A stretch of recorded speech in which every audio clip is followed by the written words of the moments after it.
many of these strategies that we've talked about are strategies that also came from the national government. But I would just like to ask Mayor Joy, are there strategies by other cities, not just here in the Philippines, but also abroad, that you have adopted or tweaked?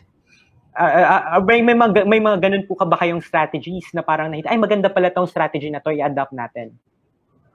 Well, alam mo, dito sa Quezon City, yung special concern lockdown nga, tingin ko nanggaling pa sa Quezon City yan eh. Kasi we pioneered that actually even before this was offered as a possible COVID response mechanism of the national government.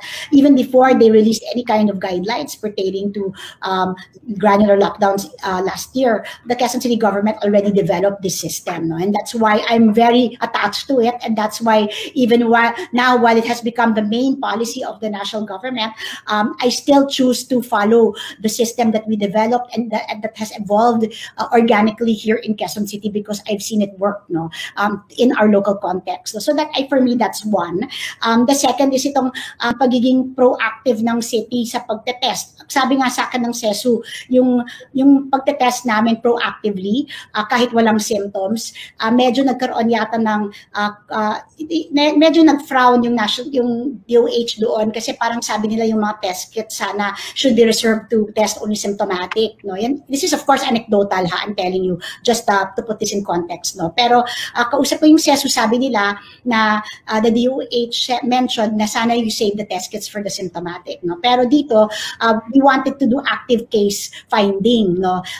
We recognize that many are asymptomatic, especially after vaccination. And so, itong aming bagong program na lahat ng mga frontliners, lahat ng nakikita namin high-risk individuals at vulnerable na individuals, tinetest namin kahit wala pang symptoms, is something also that I believe is something that developed here in Quezon City. And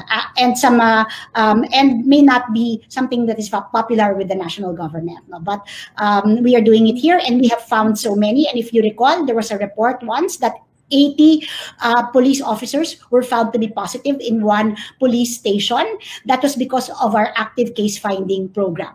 Not because they had symptoms, but because of our regular testing that we do amongst the vulnerable. And we would never have found out that 80 of our police officers were positive in this particular station if we had not been doing this program that we are now doing or undertaking. We also have a lot of community-based testing sites, I think more than 20 already, wherein people can just go and have themselves tested if they feel like they were close contacts, etc. They are welcome to be tested in our community-based testing sites. We also have partnered with many medical practitioners, one of which is Bantay COVID, wherein people are enrolled, and then there are volunteer doctors that call and text various individuals that are enrolled. They may be suspects, they may be close contacts, they may not even be positive, but just to allay or alleviate their fears, there is a medical practitioner that they can text or call. Now, that is also something that we started here in Quezon City, and this is in partnership with Bantay COVID, and most of their members are members of the Philippine Medical Association. So those are just some of the things that we have, I think, done here in Quezon City. No? Yung triaging system natin, ang ayos-ayos na kasi hindi ako puwapayag na matagal naghihintay yung pasyente. I always look at the data. Again, I look, ilang oras naghihintay yung pasyente bago siya ma-admit sa isang facility, whether it's a hospital or whether it's an isolation facility. And every time, pag it's beyond a certain number of hours and it's not acceptable for me, that I meet with them and I tell them next week, kailangan ganito nakababa yung bilang. Kailangan 1 hour na lang siya naghihintay or 1.5 hours lang.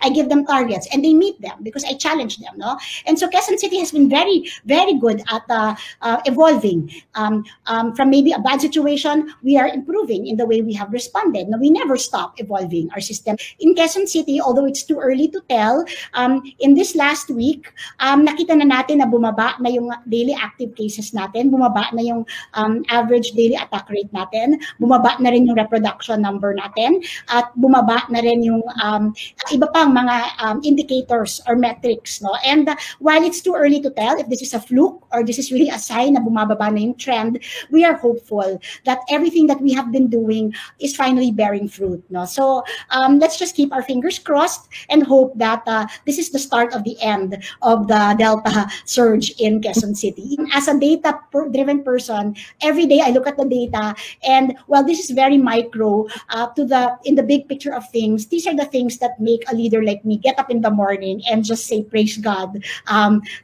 what we're doing is bearing fruit.